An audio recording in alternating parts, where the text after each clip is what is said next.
Emirates. So it's, yeah, it's good that it works at least in some way.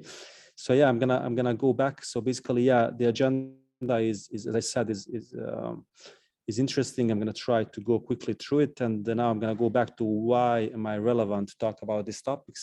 So yeah, I was involved with in the startup world with a lot of different people. Interestingly, I was part of SUP46 with Fishbrain in 2014 and 2015. So it was an important part of my career. You can see some pictures down there from Stockholm. Yeah, I mean, me and Victor from Fishbrain at that time were holding that fish, and we're also working on the platform and building it from the beginning. Yeah, also after that, I went to Bootstrap and built Ministry of Programming, which is a dev agency and startup studio with almost 200 employees from 7 countries.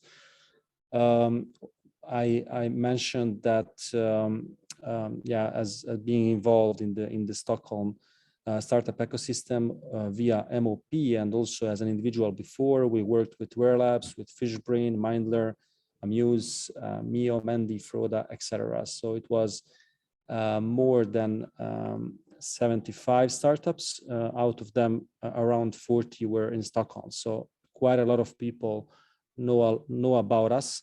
I mean, obviously, it's a big place. There are a lot of startups, so not everybody knows about MOP. But let's say, I mean, as Sebastian said, we have been an important part, at least, of some companies, I would say. Yeah, and finally, MOP was voted as an FT1000 company in 2020. So we managed to get on the Financial Times list for the fastest growing companies in Europe. Here are some of the startups I mentioned where we participated. So I'm going to try to relay some of the interesting learnings from those. So yeah.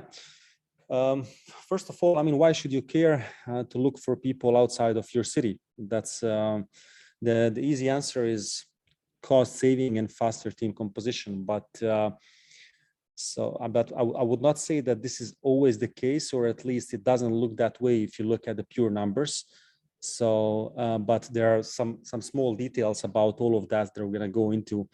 But generally, let's say these are the main reasons why people choose to go for some sort of outsourcing option or similar. So outsourcing is not the only option. There are different kinds of team extensions that you can use.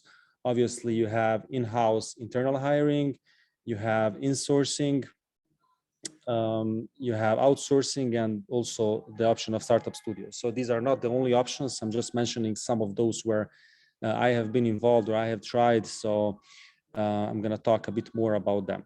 So in-house hiring, it's clear, right? So that's when you go and find interesting people in your city, or you hire them somewhere else, and they get a work permit to work in the place where you are located, for example, in Stockholm or Malmö or whatever. So that one is, I think it's quite straightforward. The insourcing option is also interesting because it allows to bring consultants that are working in place. So that's why it's called insourcing. So they are sitting with your team, but they are not, let's say, a full member. So they are still a consultant that is sitting at your premises.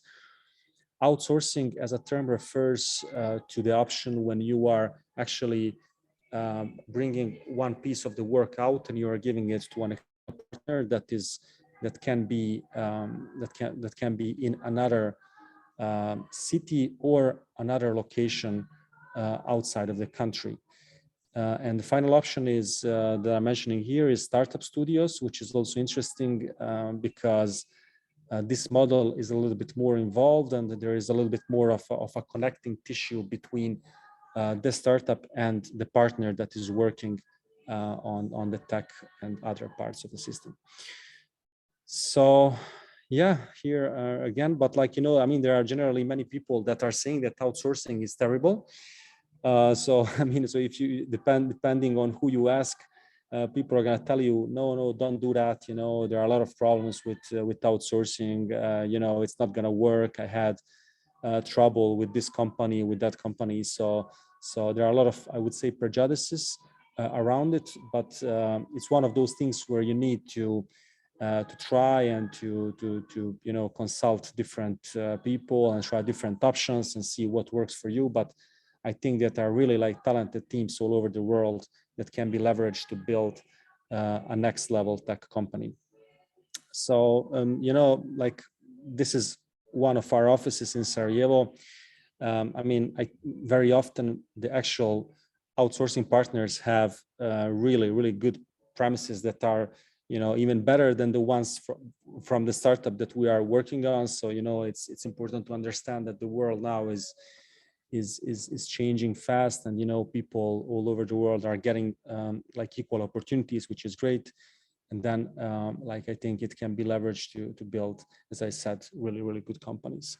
So yeah, it's not the only option that you have, but still a lot of companies are using like outsourcing services. So according to the State of Software Development report from 3 years ago, you can see here that 67% was outsourced. It's a little bit older figure, but it's still, I think it's still relevant. So a lot of companies are using some sort of outsourcing service. In terms of generally like a term that I love to use is more like, let's say, external teams, because of these many forms that they can have, and because exactly for that reason why outsourcing is considered a bit problematic in some parts of the world.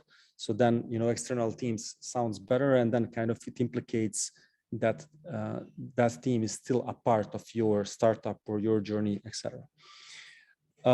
Some of the general benefits of using external teams are obviously cost saving on office space, on benefits and all kinds of stuff that you are paying when you are hiring people in place, and this is not a small amount.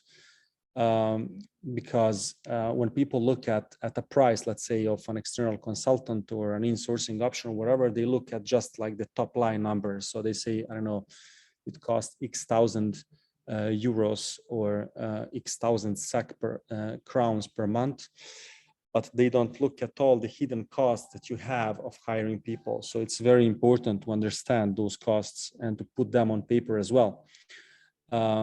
And I think that definitely like cost saving is an interesting value proposition here.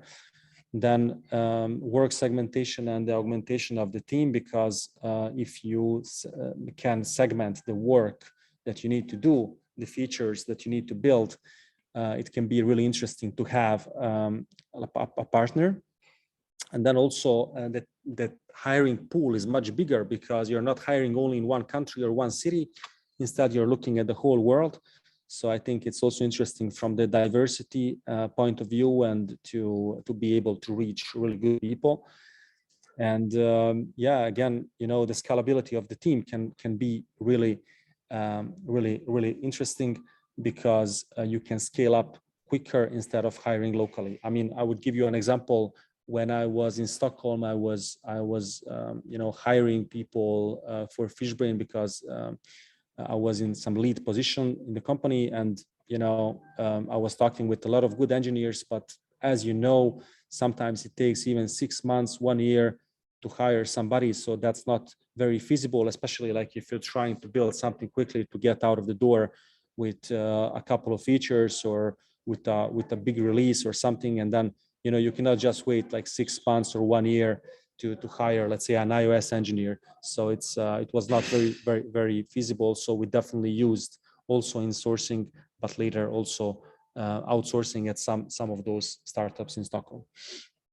So Sebastian, feel free to stop me whenever you want to add something, but yeah, I mean, the general problems with the external teams, there are a lot of problems that are considered, like security concerns, a lack of trust in the team, and generally, as I said, bad experience with outsourced teams from all over the world, and like integration problems, language barrier, time zone problems, lack of the human feel. And what you will see in the community in general, what I have seen is that people look like the founders of the startups, and we are working mostly in early stage startups, are looking at outsourcing as something that is temporary. So they're going to use the service of a specific company for a while, and then they're going to look into dropping that company and replacing the people with an internal team, which is fine. But I think there are different models that can be used to integrate those companies better and to leverage that knowledge and to make sure that everything is in the interest of the startup success. So yeah, problems are many, but also there are many opportunities. One thing that you will see, and that some of you already have experienced, is that also the investors are going to push for the replacement of any consultants, like let's say down the line. So at whichever timeline milestone you use an external team, the investors are going to tell you, hey, let's replace these guys. Let's hire some local people because it looks better. We're going to be able to build a better team, etc. So I think also that is changing a little bit now after COVID and after the recent events, because everybody got much more used to work with remote people, and then they the ones that were not open before to working with remote people, now they are, which is kind of leveling the playground for everyone in the world. And it doesn't matter if somebody is sitting 20 minutes from you, or 5-6 hours, or 15 hours, right? So yeah, Rešad, regarding like the question of knowing what functionality, let's say you're building a product, and one very common input from investors are, like, as you mentioned, like they want people to be in-house because it's like securing more of the talent of the team in the assets. But is there like a break point in which, like, I understand if you're building an AI startup and your whole business is based on the uniqueness of your application of that machine learning technology, for example, then it may be not ideal if that knowledge is locked in an consultant that has no strong relationships with you at all. Like, where do you draw the line? Is this like a specific parts of the product or part of the IP, or like, what's your reflection on that? Yeah, that's a very good question, actually. I think it's I mean, it's even not an easy one to answer, but I mean, in one part you have a problem with the hiring, right? So you cannot, let's say you're building some AI components that you want, and you want to keep that knowledge inside of your core team. And then at the same time, it's very hard to find those people to build those components. So you have like let's say like a chicken and egg problem. What you're gonna do, or like what are you gonna choose? What comes first, right? But and then I think that many people need to do some sort of combination, because especially in the beginning, because it's I think it's more important to come to some sort of MVP or some sort of validation phase instead of thinking about the perfect setup, because then eventually you can be dead as a startup in 1 year or less. And then I think then it doesn't make any sense to think only about the protection and about keeping everything in house in the early stage. But later, obviously, as we go to, let's say, towards Series A and some subsequent rounds, most of those, let's say, of that knowledge is kept in the core teams, I think. And then people look into segmenting further as they go through subsequent rounds. They look into segmenting work further, so they are able to outsource like smaller parts of the work. But in the beginning, I don't think that many have the luxury to think about that. So yeah, as I said, insourcing and outsourcing as options. I mean, insourcing is back to the. I mean, it's kind of connected to your question. With this option, you have a better control over the IP and lower security exposure because you're bringing in a consultant that is local, and that consultant is sitting at your premises, which makes it easier to control all of this stuff. And obviously, this option is much more expensive, even up to 4 times more expensive than most outsourcing options. So this is something that needs to be, looked into depending on the financial situation. Yeah, I mean, I think, having worked with insourcing and with people that were sitting with us in Stockholm, let's say, I can say that definitely it feels much better because you can maintain kind of the same culture. You can go to a lunch break with those people. You can have fun. You can go together to team buildings and whatnot. So also it was easier to interview those people because you could have taken an interview in person, right? And yeah, one of the problems was that it's a smaller pool, so still you don't have so many options, but it can be a good short-term solution, definitely. And one of the cons that I would mention is that I also have seen a little bit of resistance from the internal team. Let's say the team that was there from the beginning, it had always a bit of resistance towards the insourced people because, yeah, okay, they are a part of the team, but maybe, they might drop out in a month or two. So then kind of you're thinking, okay, I'm not going to develop maybe that relationship with, I don't know, Christian, because he's an insourced guy from that consultancy. So maybe we're going to use him for a couple of months and then he's going to drop. So, let's not invite him for that beer later, So, so that was a bit, I mean, that is something that is a reality. And I think we should mention that. Yeah, I think it's good that you bring it up. And one other perspective that I noticed with in-source consultants, when it actually worked well, is when the organization is so strong in its culture and values that it's set that whether it's a consultant or an employee, everyone needs to be treated the same way. And that seemed to be like a good recipe for getting the most out of that partnership. What do you think?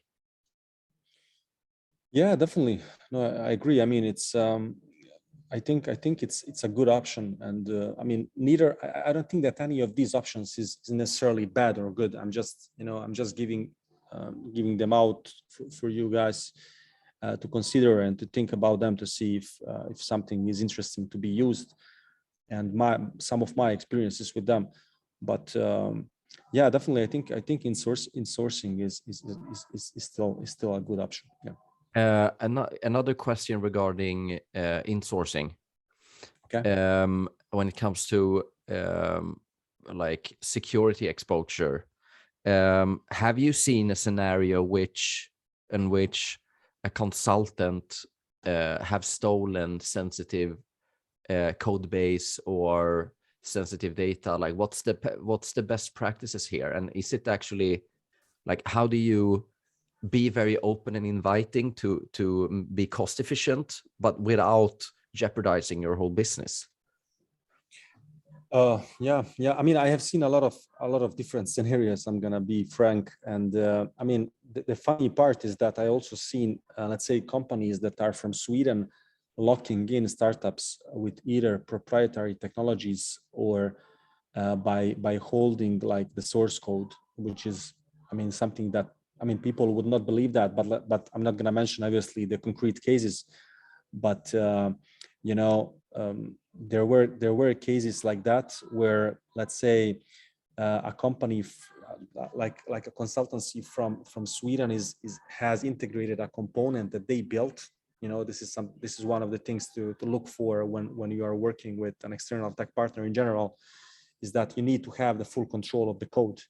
And regardless if that company is in Sweden or in India or Serbia or whatever, you should have full control over the code all the time. It should be on your GitHub, on your Bitbucket. You should never have that out. And one of the problems that the startups face is that in the beginning sometimes people don't have a CTO, so they don't have maybe somebody that can tell them, hey, Sebastian, we don't have access to this part of the system. So how people bridge that is by bringing in advisors if they don't have the money to hire a CTO in the beginning. So they bring in like an advisor by giving away a little bit of equity, and then that person can help with reviewing the state of the tech from periodically.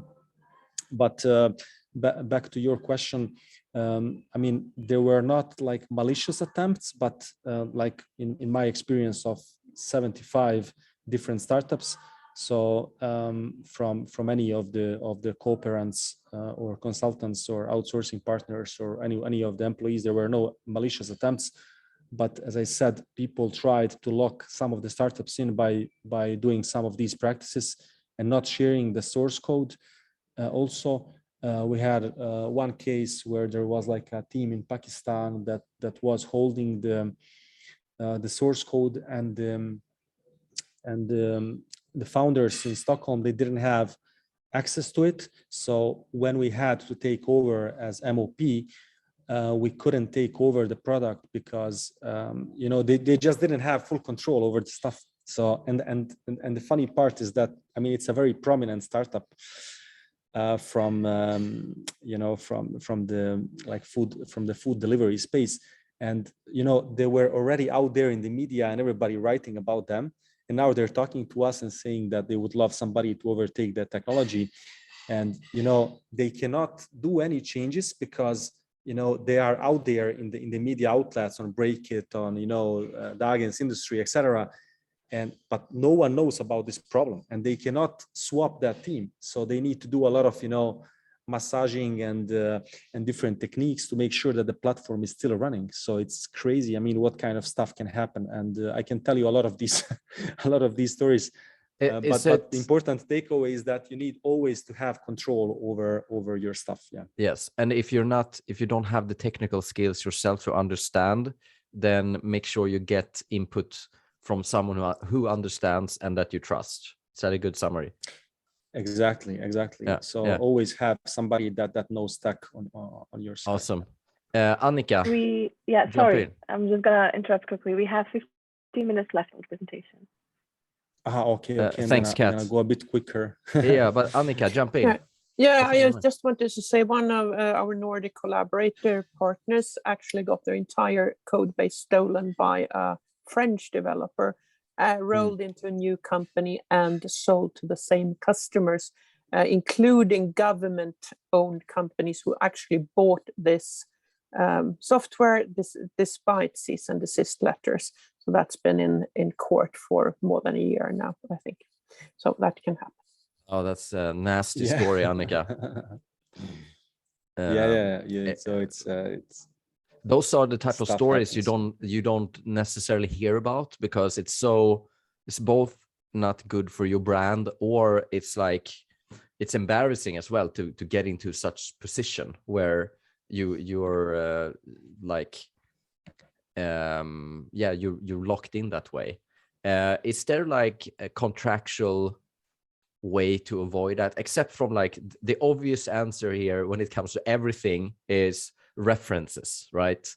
And network and references. But let's ignore that for a second and talk about like in the contracts, whenever someone is hiring an external consultant, whether it's an in-house, outsource, whatever, is there something that needs to be in that contract to avoid or minimize the risk of this type of drama that could essentially cripple the company completely? There are some. I'm not gonna go into legal topics now, but definitely you can put like a lot of safety measures in the contracts, but still, how it is. Like you need to be able to enforce everything in real life, because I mean, what a contract is in reality is like the written version of the agreement that you have with somebody, right? And I mean, but going back to this situation that I mentioned, you know, when you are out there in the media, and when you have a situation like with this, you know, Pakistani team, not meaning anything bad about like Pakistani team specifically, but this is something that happened in this instance, is, you know, you don't have the leeway there to exercise the contract options. You need to refer back to human to human interaction in order to be able to save your startup, because what are you going to do, you know? Sometimes you need to decide to pick, you know, the worst option, or like pick one of the bad options that you have on the table. So yeah. Now maybe I can continue quickly to go through a couple of more things. And yeah, I mean, one of the interesting things that can be used as opposed to generally, like, let's say, standard consulting, is using a startup studio or a venture builder.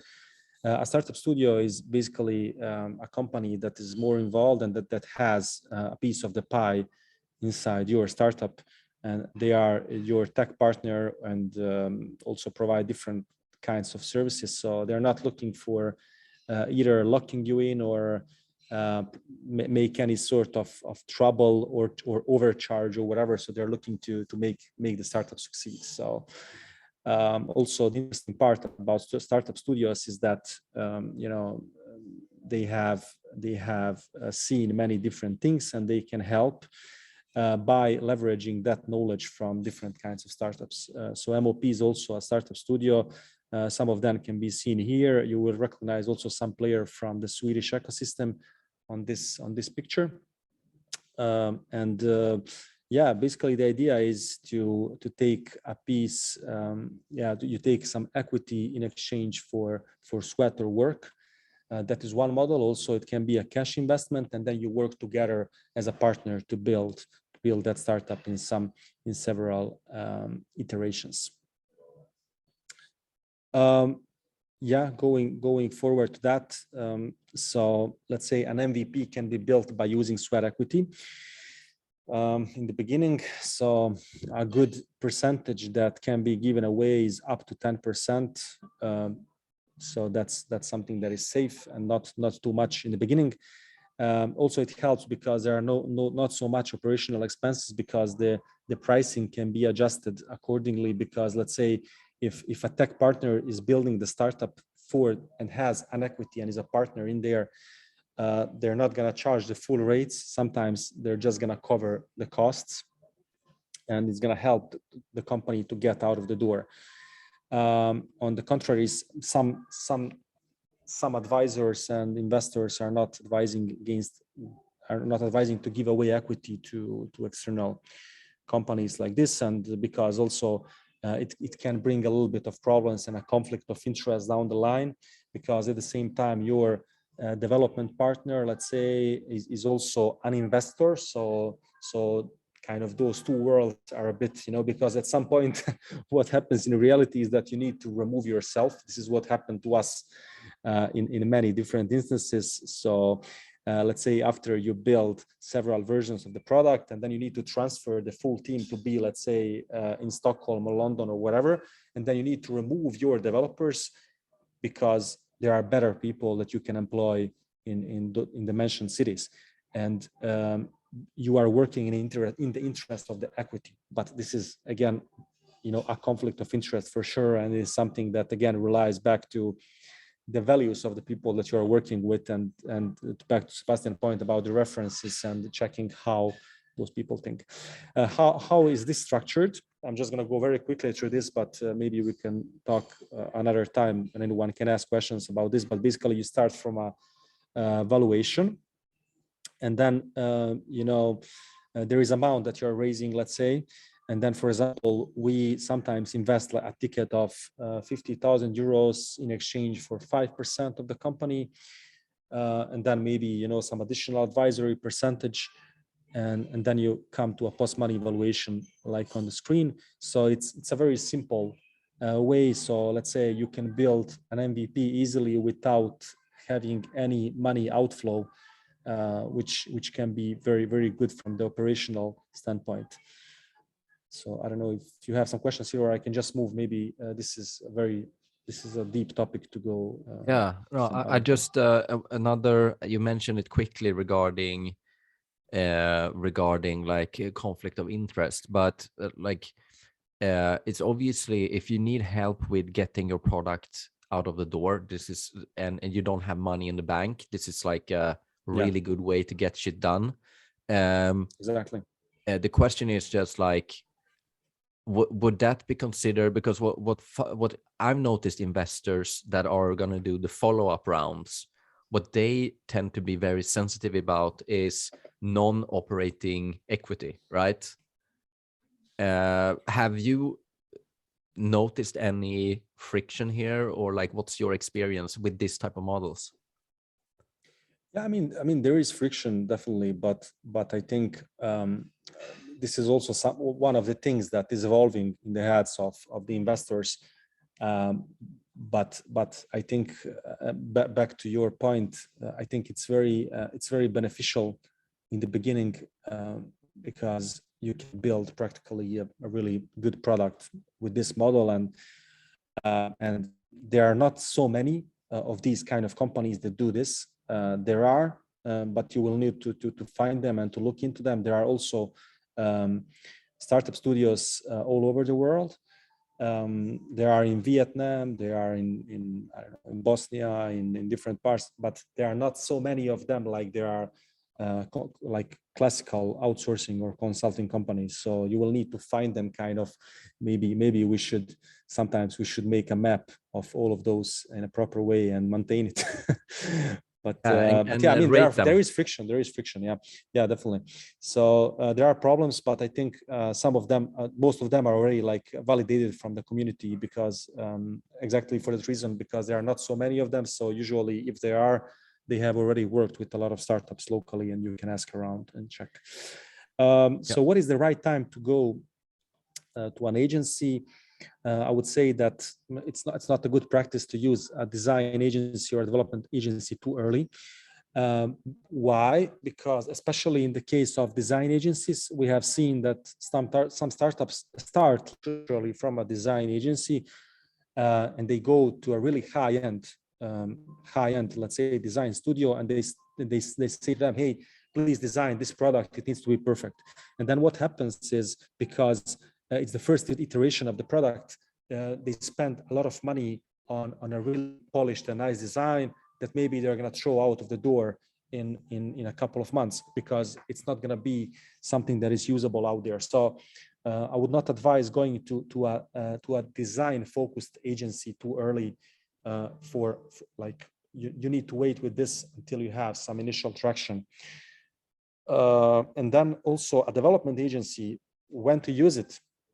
I think this part is a little bit, it's not so problematic as the first point, but again, you still need to have a general idea of what you want to accomplish with that development agency. And also, if you have already an internal team, you need to be need to think about how to divide the work, etc. So don't spend cash until the time is right. One thing that is interesting is like when you are thinking about extending the team, you have different kind of setups. So you have, let's say, an office first, remote first, hybrid teams, etc. So I will just mention here, just so you understand the difference. The remote first companies are Buffer, Zapier, Basecamp, the ones that are completely remote, that are, that have that model as the core of the company. And here I mentioned some of the companies that we worked with. They are actually office first, and those are the hybrid environments that are remote enabled, and where you have people that can work either in the office or remote. So I would say that most of the environments that you will find in a startup city, in a big startup city, are actually hybrid environments. And only some companies are going to be like fully remote and remote first. On the general like pricing differences and how you can pay those people that are working with you, you have different models. So you have retainers, like pricing per hour, fixed cost based on an SOW or per project, and an hours to equity conversion, like in the case of startup studios, like we mentioned before. Retainers are an amount that you pay every month that is, let's say, fixed for a developer. Let's say you pay, I don't know, 7,000 euros or 5,000 or 4,000 euros, depending on where these people are and the seniority level. And then maybe there are some deductions based on the days off, etc. The pricing per hour model is as it says, you pay per hour. So usually you need to track the stuff that has been worked on with timesheets or some other routines. But basically you need to have like a breakdown of the work in order to be able to pay the number of hours. And then you also have like a fixed project cost that usually comes with, that should come at least with an SOW, where you define exactly what a team is going to build. And then you pay a larger amount for that. Let's say you pay 20,000, 20,000 euros for a fixed scope.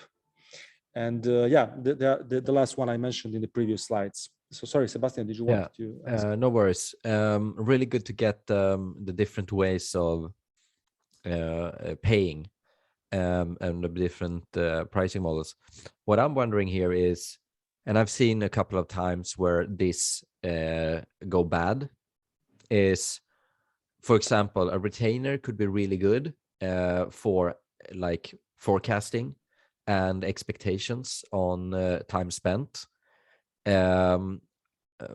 But like on the hour, it's also like heavy on the administrative side. When I look at seeing fixed costs, like based on a statement of work, there's so many times I've seen the expectations and the scope of the project change, right? And like how do you normally, because like things can change from one week to another. Yeah, we needed to add Swish functionality as well. Can you add it? And maybe that integration affects several parts of the stack, right? But can you spend a minute on that topic and like what's the best practices here? Yeah, man. I mean, you're completely spot on. I think. I mean, the problem that generally happens is that you have the best practices, and then you have the world of startups, which is a complete mess, right? And then, I mean, what happens is that, I mean, even sometimes we had like co-founders that let's say worked previously at Deloitte, or they worked at KPMG, and they were used to this model of having like everything set up in the proper way. So this is the time when you're going to see that everybody wants like a really well-defined MSA, master service agreement. Every SOW needs to be very tight, etc. But what happens is exactly what you mentioned, because first, the early stage startups, they don't have a project manager or a product manager that is even like first they don't have a project manager, and the project manager is not going to be willing to spend a lot of time to track everything inside of the project. So exactly, they're going to ask for bank ID, they're going to ask for Swish, they're going to ask for quick changes. And then if you go back and forth with the statement of work, sometimes that's not ideal. And people are going to say, this is late. Why is this late? Why is this happening? Yeah, because you added like 100 things in the middle. I mean, this is not like a waterfall process. I mean, it's like, so that's why, I mean, based on our experience with 75 companies, I think this model is fine as long as you are willing to spend the time on the administration part of all of this, which most founders and most teams are not. So I would say that a retainer model is much better, like a fair model, maybe with some deductions based on, for time off, etc. That works best. And then just kind of working as an ongoing team. Good stuff. We need to we'll need to wrap it up and go to the Q&A, but how many slides do you have left?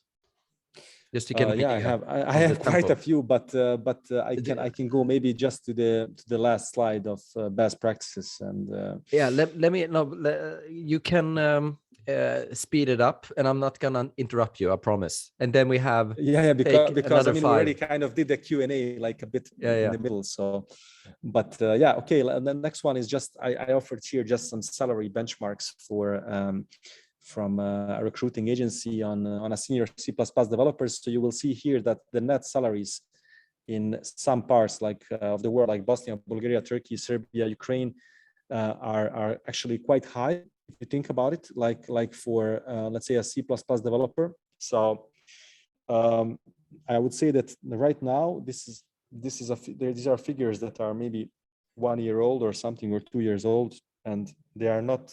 These figures are maybe the average, but you need to think, if you're using like a really good provider, they have even higher salaries that are the same as they are in your location. So this is something that people don't understand, is that, you know, really good developers are paid very well everywhere in the world, and they are paid on the same level as in the big cities.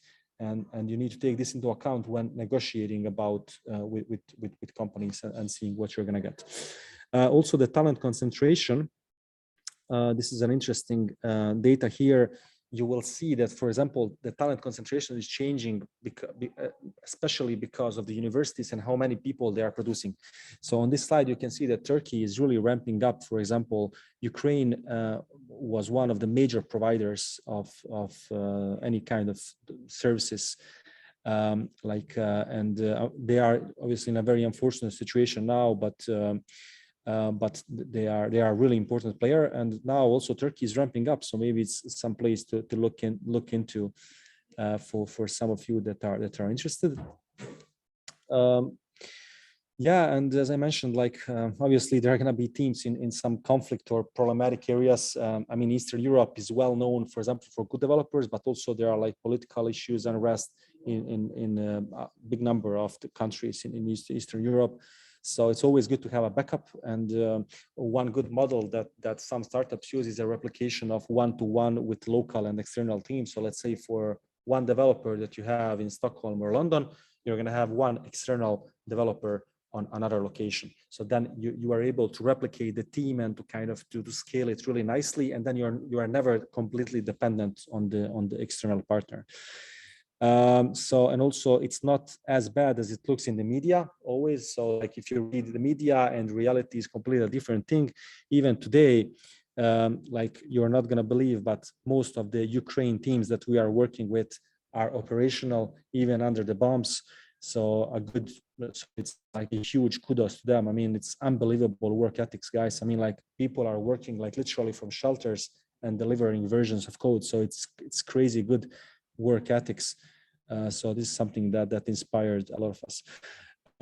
Also, in general, there are going to be many cultural clashes. You need to understand the historical and cultural context of different countries. And for example, I mean, some developers are going to want to have a Friday's prayer for a couple of hours, and they're going to go for that. And then also, let's say the communicational styles are going to be very different, because let's say in the ex-communist countries like in the Balkans or ex-Yugoslavia or Pakistan or Turkey, people are more used to a hierarchical communication style.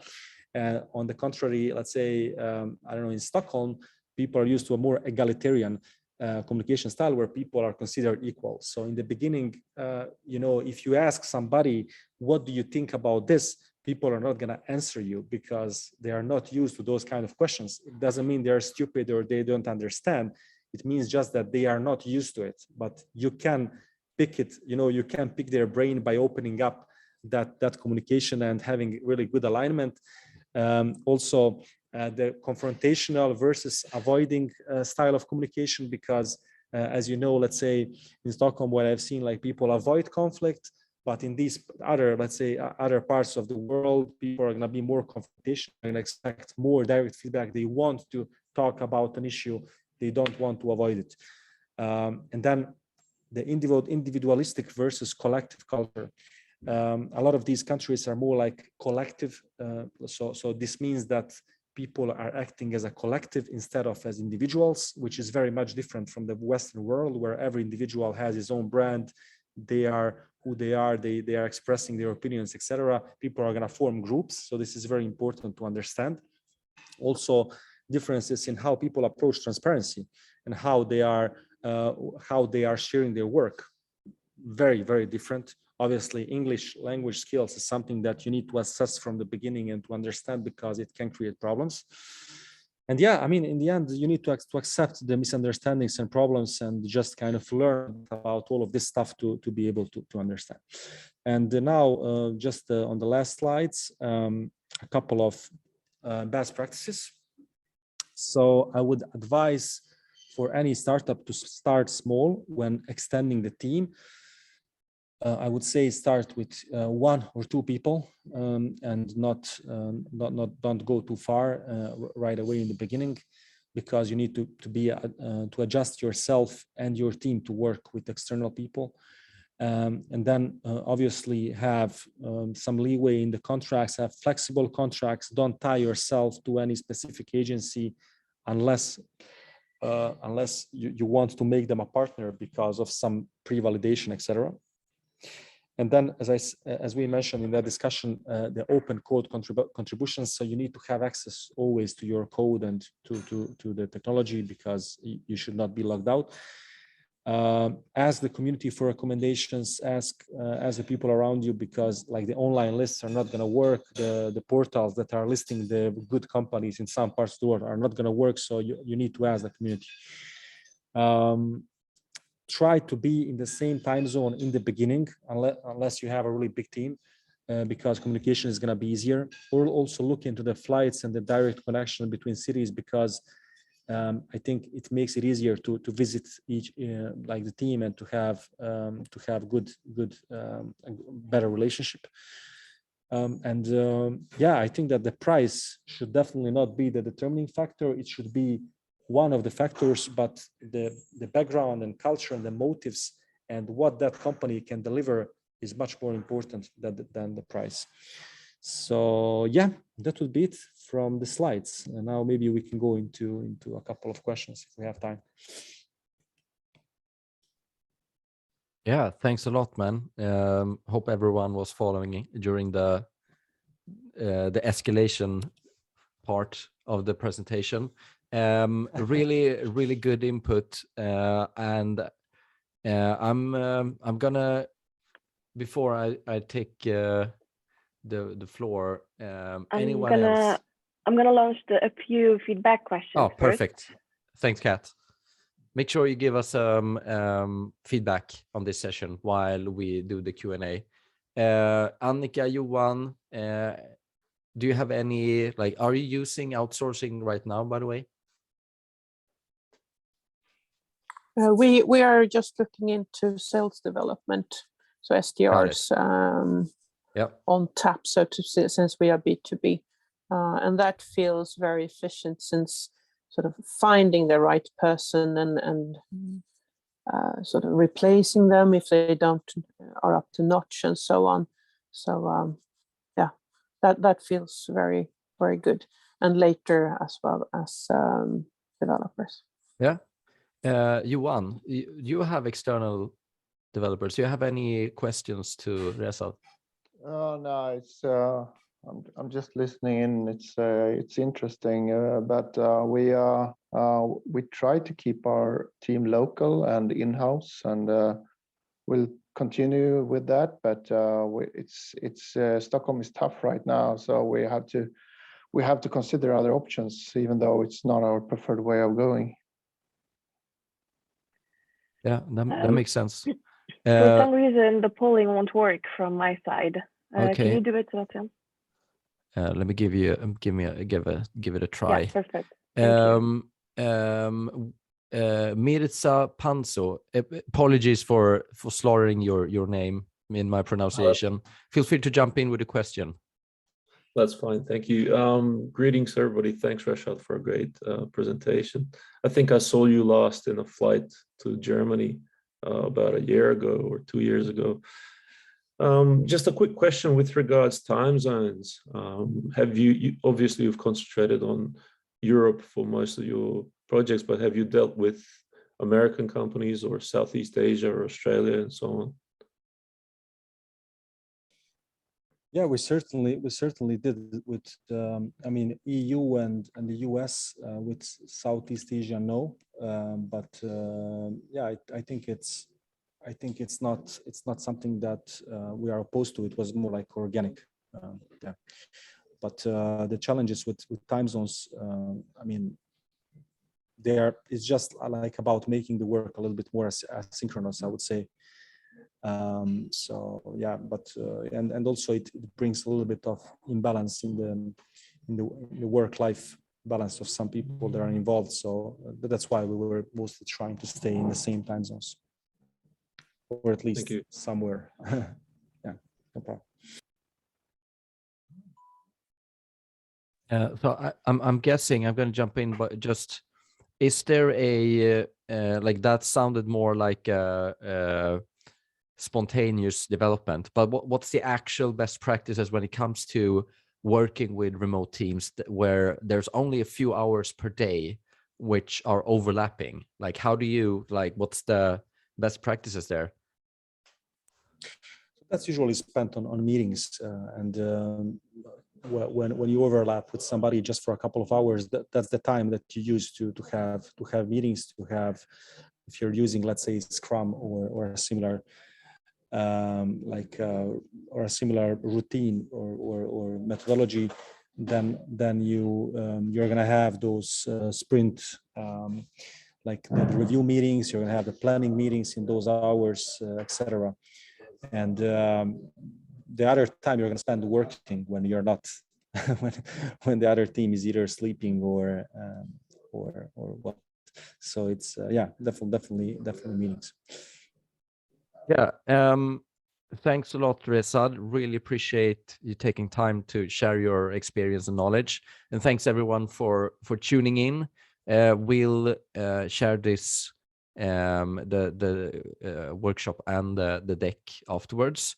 And if you're still curious to hear more, and we'll be continuing the conversation, but more in a live fireside chat format on our LinkedIn and Facebook. And make sure you join our LinkedIn, because we are just a few people from 6,000 followers. So help us out there.